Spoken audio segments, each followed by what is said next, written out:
Manantitra ny araba ao mbampirintso anareo tompolasy tompovavy ary manasa ihany koa anaraka hatramin'ny farany ny vaovao ny fahitalavitra MPS.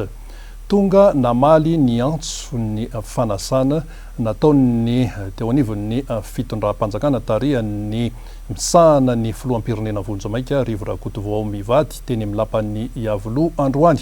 Ny filoha teo aloha Marc Ravalomanana syndicat ta filoham-pirenena ihany koa miaraka tamin'ny ramatoa vadiny Lalao Ravalomanana ben'ny tanànan'ny commune Antananarivo renivohitra.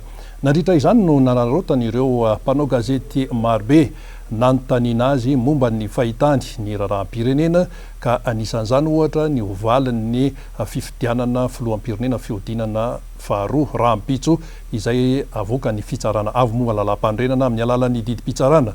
Eo ihany koa ny hetsika fitakiana ny fahamarinana etsy amin'ny kianjan'ny 13 Mey. Arao vetrany ary ny fanadiadina momba an'izay hoentin'ny Laurette Berton sy Erzo Rajaonarivony. Nampatsy ivon'ny candidat Marc Ravalomanana fananaja ary manaja hatrany izay voalaza ny lalam-pandrenana ny tenany.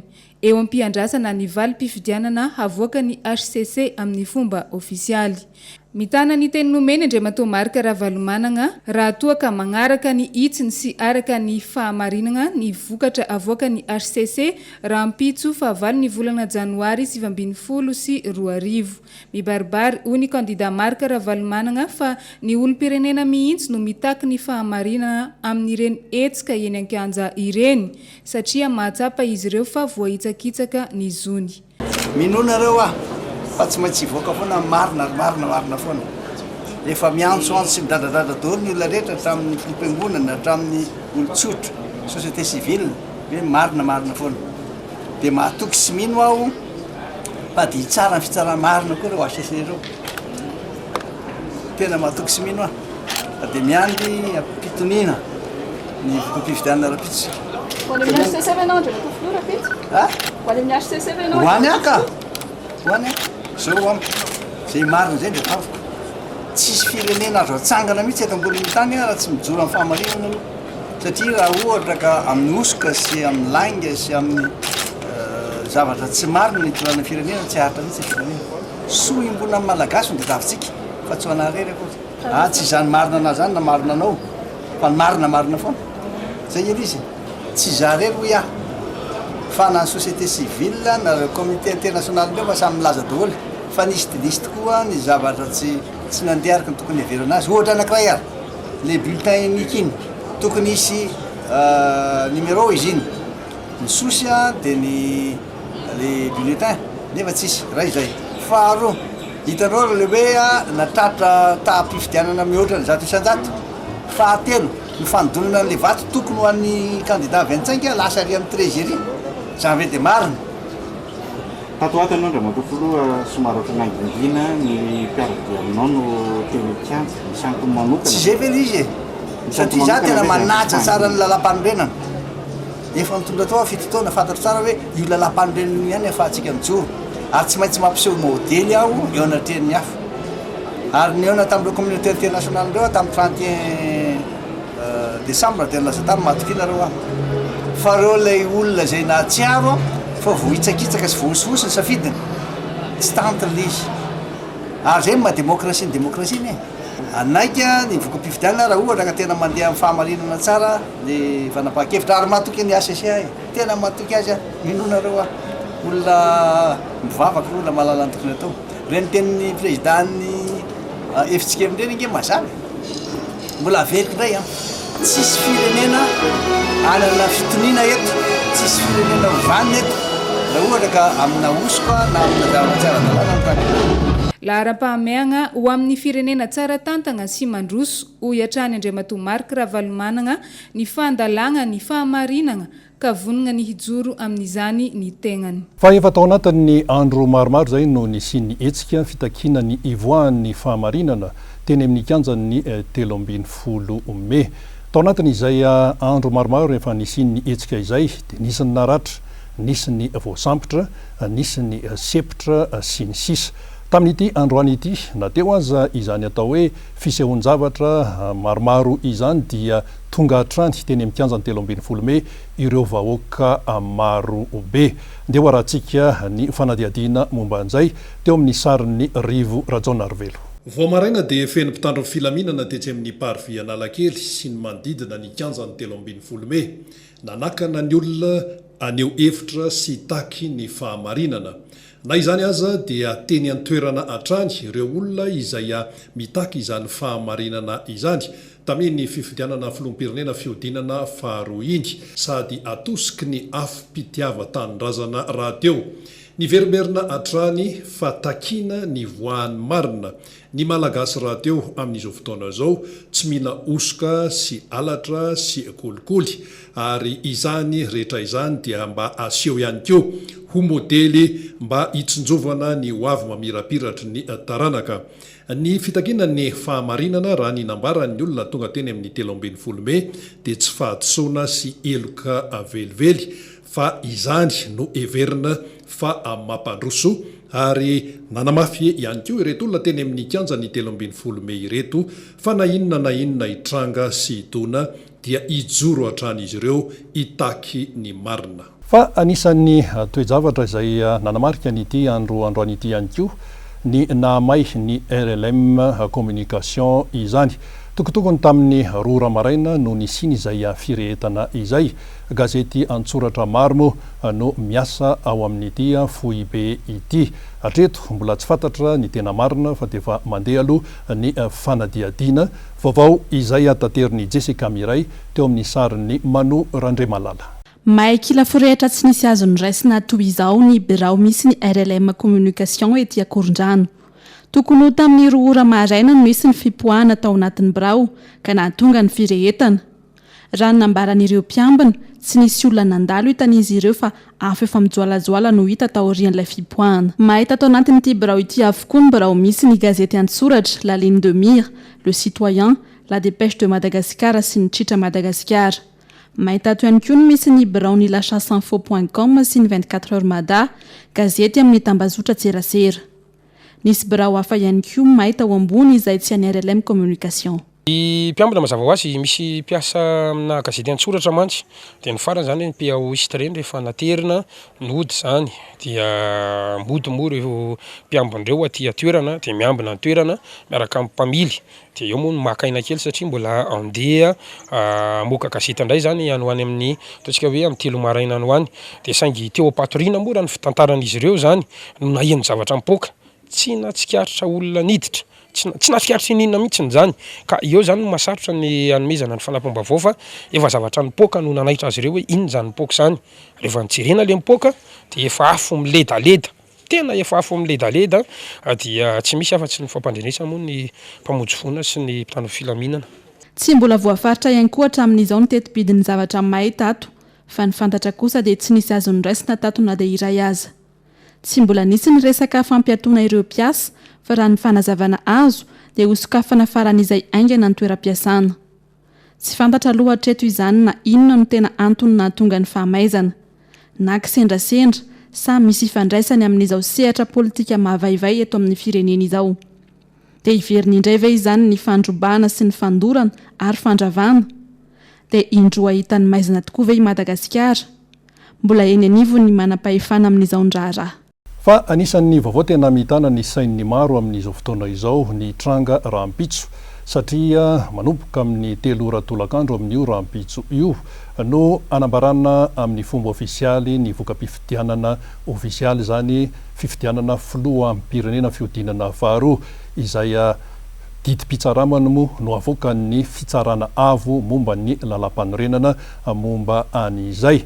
Fa tamin'ity androany ity dia nilaza ny teo anivon'ny ACC fa didy pitsarana izay tsy mitanila no avoakany amin'io rahampitso ary akoatran'izay ihany koa dia nanamafy ity androm-panjakana anankiray lehibe eto amin'ny tany sy ny fanjakana ity fa didy izay ao anatin'ny mahamatianina tanteraka.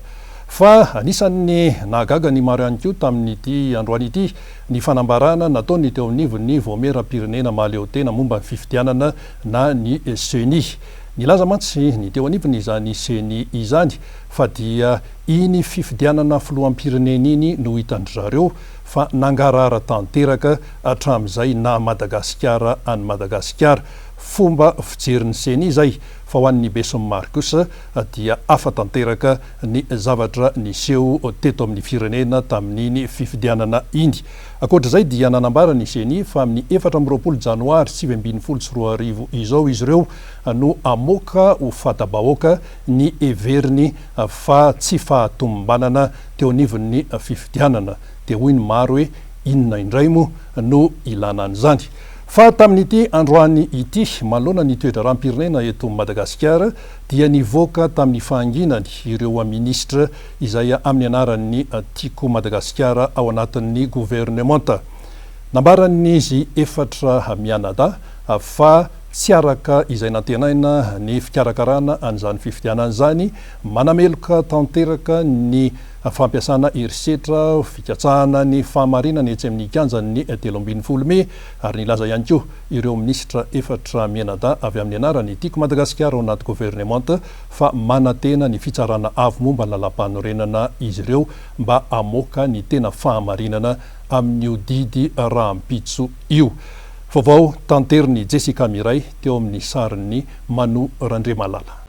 Rehefa nidina nitaky ny fahamarinana izay angatahany ireo nandeha tety amin'ny kianjan'ny 13 Mey dia nanao fanelan'elanana izahay hatrany izay 4 mianadahy izany na maraina na halina na atoandro tany amin'ny Premier Ministre lehibe amin'ny gouvernementa, tany amin'ny ministre ny fiarovam-pirenena sy ny filaminam-bahoaka rehetra ary nataonay zany tao anatin'ny soatoavana malagasy mba hisiny fifanajana sy ny fifandraisana tsara mipetraka eo amin'ny mpitarika teny amin'ny 13 Mey sy ny mpitandro ny filaminana.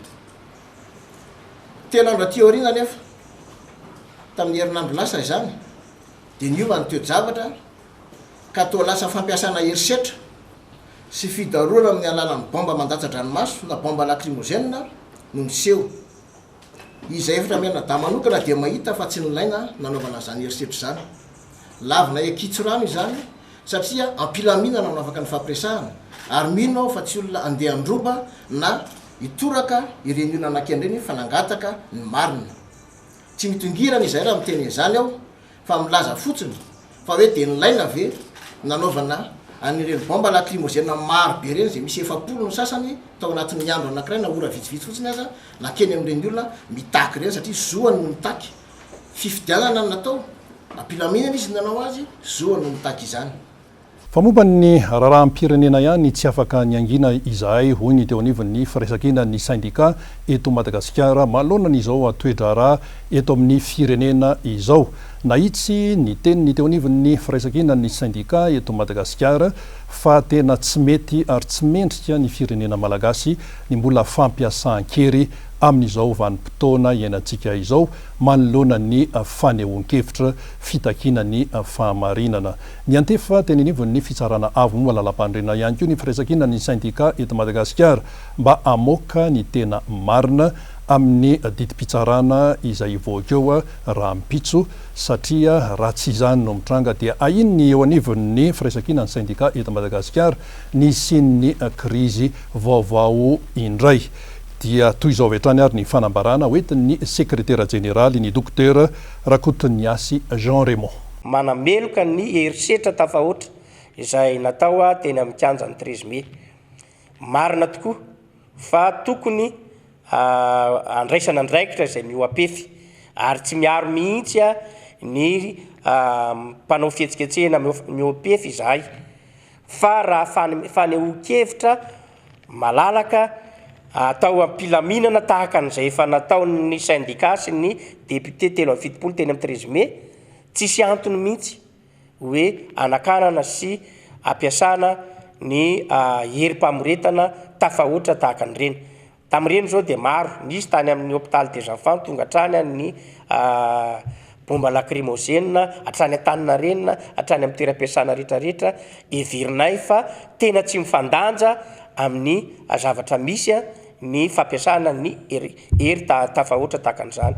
Ka dikan'izay tsy miombon-kevitra mihitsy izay ary manameloka ny fanapahan-kevitry ny Premier Ministre hoe napiasa nyreny erim-pamoretany reny ary mikasa ihany koa anao fisamborana tsy vaolana zany na inona zavatra antony fa tsy misy afa-tsy ny teninao tamin'ny voalohany any Andriamatoa Premier Ministre hoe dialogue social ihany izay no fomba ahafahana mampandroso ny firenena. Fa nandritra ny hetsika ny kanjan'ny 12 Mey dia nisy ny voasambotra tamin'ity androany ity dia nandalo fampanoavana izy ireo ary taorianany fakana ambavany dia nitazonina amponja vonjy maika avokoa ary fantatra ihany koa zany fa amin'ny alakamisy izao no tanterahana ny fitsarana anreto voasambotra teny amin'ny kanjan'ny 13 Mey ireto.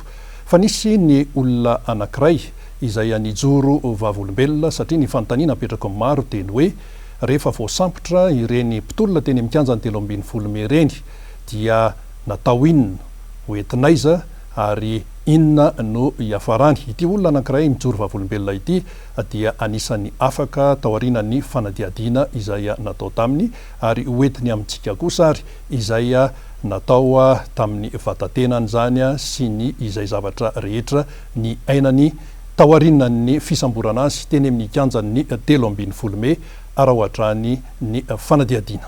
Ity lehilahy iray ity tsy mpitolona akory avy any ambanja ny tenany ary karakara taratasy eto an-drenivohitra ny akarany. Sendra nandalo nijery ny zavamisy tetỳ akaiky ny kanja ny 13 Mey izy ny sabotsy lasa teo no niarany hery famoretana.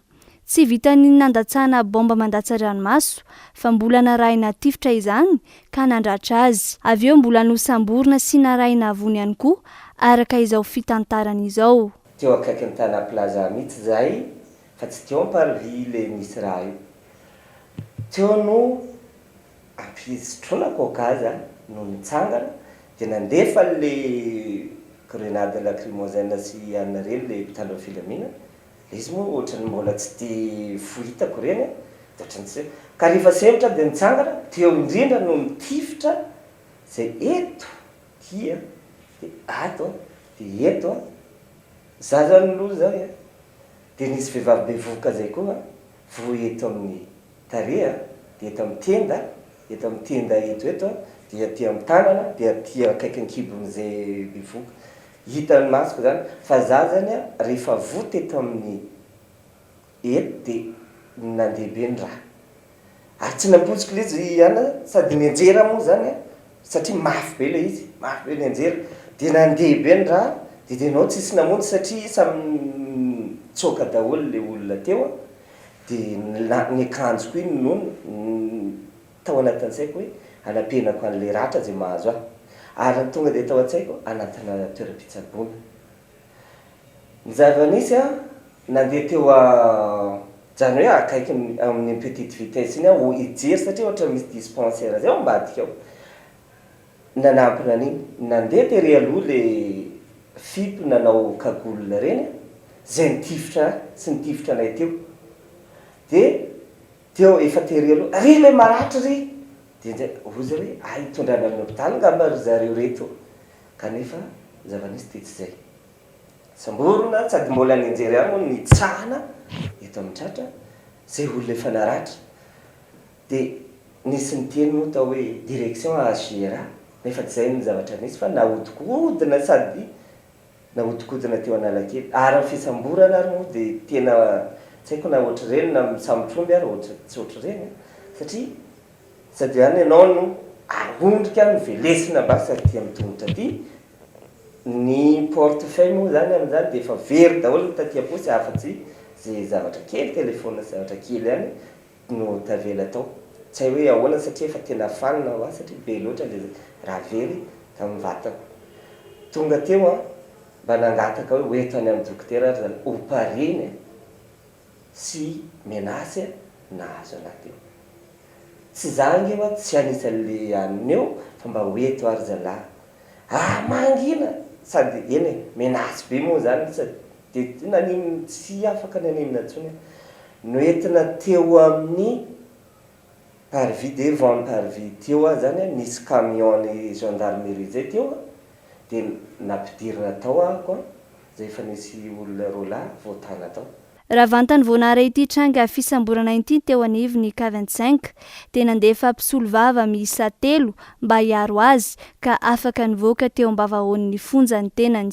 Fa araka ny efa nambarantsika teny am-piandohan'ny vaovao teto amin'ny fahitalavitra MBS dia totosa tamin'ity androany ity ny lanonana fampiarabana nahatratra ny taona 2024 ny tompon'andraikitra voalohany eto amin'ny firenena misahana vonjomaika ny andraikitry ny filoham-pirenena Rivo Rakotovao mivady no nitarika ny lanonana tompom-panasana ihany koa ary nanasana andreo antsim-panjakana maro eto amin'ny firenena sy ny tompon'andraikitra isan-tsokajiny eto Madagasikara teo ihany koa ny masovoam-pirenena miasa simonina eto amintsika ny sehatra raisam-pirenena amin'ny akapobeny ary efa nambarantsika teo fa anisan'ny tonga tao amin'ny fanasana ny filoha teo aloha Marc Ravalomanana sady kandida filoham-pirenena ihany koa niaraka tamin'ny Ramatoa Lalao Ravalomanana vadiny sady ben'ny tanàna ny commune Antananarivo renivohitra raha teo. Fa nanamarika iny lanonana teny avoloha iny ny tsy fahatongavan'ny Prime Ministre niatrika izany lanonana lehibe eto amin'ny firenena izany ary tsy ny Prime Ministre ihany tsy tao fa ny mapara dia tsisy tazana teny iavoloha. Vaovao tanterin'ny Laurette Berton teo amin'ny sarin'ny Erzo Rajonarivony. Mitovy ny fomba fanao isan-taogno rehefa tontaogno tahaka azy eo no totosaigny androany ny lanonana ofisialy fifampiarabagna nahatratry ny taogno vaovao. Taorian'ny fifandraisam-pitenenana nataon'ny olo-maventy isan-tsokajiny dia ny filoham-panjakana Rivo Rakotovao no namarana ny kabary izay raha fitigniny dia nanao jeritodiky ny zava-bita ny fitondragna izay nidimbiasiny sy nanao antsoavo tamin'ny tompon'andraikitry sy ny olo-pirenena kiraikiraiky mba ho tony handefitry ary handala ny fahamarinana hatrany. Hoavy fitondrana vaovao niatrika fifidianana isika. Fifidianana zay natao andaminana ny fiarahamonina. Tsy atao ampisarabazana, tsy atao hanehoana ny tsy firaisan-kina, ny fatao ampisehoana marina ary marina rery ihany no tsy maintsy mitondra ny etetam-bahoaka. Raha hitady tonga lafatra tsika dia ifampianatra fotsiny eto fa iderana miezaka zay vavita. Nitondra ny fomba fijeriny momba ny toedrara eto Madagasikara ihany koa ny filohan'ny antenimieram-pirenena Jean-Max Rakotomamonjy indrindra fa taorian'ny fahavitany ny fifidianana sy ny hiatrehana ny fifidianana indray amin'ny taogno 2024 ity.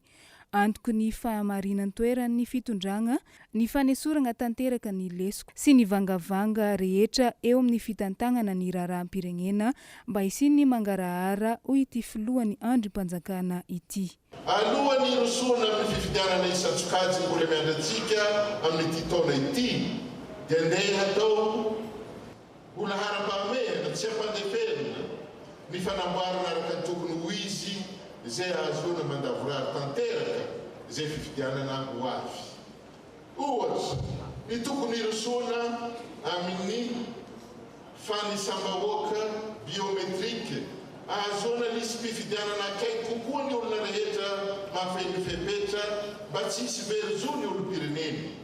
Isan'ny tazana nandritra ny lanonana ihany koa ny filohan'ny CFM Andriamatoa Mac Alphonse izay nilaza fa tsy maintsy mijoro ny CFM miaro ny soatoavina malagasy sy ny fihavanana izay mampiavaka antsika malagasy. Misy enina amby telopolo zao ny rekety tonga aminay mangataka fampitsorakely. Raha jerentsika ny voalazan-dalàna zay fety CFM andraikiny no mametraka ny fitoniana. Ka hitatsika amin'izao fa misy amin'izao fotoana zao tsy atoro fa hitatsika ireo fihetsiketsehana sy ny sisa anjaran'ny CFM no manao ny asa fampitoniana. Tsy hoe hisiany tsy maty manoto sanatria fa ao anatin'ny tany tan-dalàna no ampiaratsika ny toe-tsaina zay ananatsika sy ny soatoavina malagasy dia ny fampiavana. raha tsy aivagna dia tsy voalaza tao anatin'ny kabary nataon'ny filohampanjakana ny momba ny famontsoran-keliko izay fanao isan-taogno sy ny fisondrotan-karama ho an'ny mpiasam-panjakana. Niavaka tamin'ireo lanonana fanao isan-taogno ity lanonana natao teny iavoloha ity satria tsy nisy ny ani-pitoloha tahaka ny mahazatra fa fiarahana miala etaeta no namaranana izany. Fa ivadika lafim-baovao hafa tanteraka mihitsy isika raha tsaroantsika tsara dia niaran'ny sazy ny kianjabe ny Mahamasina taorina ny lalao izay nifanandrina ny Barea sy ny Senegalais. Telo volana tsy afaka mandray lalao iraisam-pirenena raha toka ny ekipa-pirenena no hiakatra kianja no nomen'ny Fédération africaine ny baolina kitra izany ny ampy fandoavana lamandy. Tapitra izany fepitaona izany amin'izao fotoana izao ary mifanotaniana apetraka mibeso maro teny hoe inona ary no tokony atao mba isorohana ny toe-javatra tahaka n'ireny. Arao ary ity fanadiadiana ity teo amin'ny sarin'ny Rivo Rajaonarivelo. Fa tsy maintsy misy ny fepetra raisina mba isorohana ny korotana ho an'izay lalao rehetra eo amin'ny kianja ny Mahamasina amin'ny manaraka indrindra ny lalao iraisam-pirenena. Raha ny baolina kitra ohatra no resahana dia eo aloha ny Fédération Malagasy ny baolina kitra, eo ihany koa ny commune Antananarivo renivohitra izay misy ny kianja ary tsy kely fa anisan'ny lehibe ny andraikitry ny mpitandro amin'ny filaminana. Tsy maintsy mikiandoha ireo rehetra ireo indrindra raha lalao iraisam-pirenena andraisan'ny ekipa-pirenena malagasy anjara na ny Barea no resahana satria ny fiarah-miasa no zava-dehibe. Resaka tsy fahalavo rariny ny fandaminana no nisiny ny fatiolona tamin'ny fionan'ny Barea sy ny Senegal tamin'ny taona 2020 sy 2020 iny. Azo nosorohana tsara nefa ny toe-javatra toy ireny. Tsarantsika manao fivoriana miaraka alohany anatanterantsika izany hetsika ngizabe izay teo Mahamasina kianjabe Mahamasina izany iarahantsika izay ianareo amin'ny fédération, isika ao amin'ny ministère ary ianareo amin'ny mpitandro amin'ny filaminana izay miaraka amin'ny commune urbaine Antananarivo mba hitsintsony ireny zavatra mampalahelo toy ireny nihaona tamin'ny ekipa-pirenena Sénégal ireny ny ekipa-pirenena Malagasy. Ny manaraka dia resaka fotodrafitrasa eto Mahamasina dia andraina ndraikitra ihany koa ny commune urbaine Antananarivo amin'ny zavatra ohatran'ny ireny ny ampitaovana izay hoe ampirindra tsara ny fampidirana olona eo amin'ireny vavahady izay tokony vo izay fampirarana amin'izay mirarona izay olona hanao ny hetsika eto Mahamasina zany hoe ny lalao baolina kitra ohatran'ireny zany hoe tsy maintsy arahana tsara ny fitsipika eo amin'ny vavahady na vavahady lehibe zany na ny vavahady kely. Mba isin'ny lamina vaovao dia ilaina ny fiaraha-midinika. Eo amin'ny vaovao ny finoana kosa omaly alady no niantrehana ny alady voalohany tamin'ity taona 2020 sy 2020 ity. Fitahian'Andriamanitra lehibe izany ho an'ny kristianina ary dia saika feno hipoka avokoa ny fiangonana maro tamin'io omaly io. Teny amin'ny FJKM Ambohimanjaka fiorenana ny mpanao gazety ny Fahitalavitra MPS nitondra ny vaovao maro ny zavatra izay anitrangana andritra ny fotoana toy ny fanaovana batisa alady voalohany ihany koa ho an'ny FJKM fandraisana ny fanasan'ny tompo. Teo amin'ny sarin'ny Manu Randriamalala no anarahantsika amin'izay vaovao tanteriny Jessica Miray izay. Toy ny isan-taona dia misy ny alady voalohany ho an'ny fiangonana FJKM ho fampahirezana sy hiatrehana ny taona vaovao. Anisany nanatontosa izany ny fiangonana FJKM Ambohimanjaka fiorenana izay natao omaly. Loha hevitra iraisan'ny fiangonana FJKM iny hoe matahotra Andriamanitra tompo ka votoatin'ny toroteniny hoe mendrika hajaina sy iankohofan'Andriamanitra. Matahotra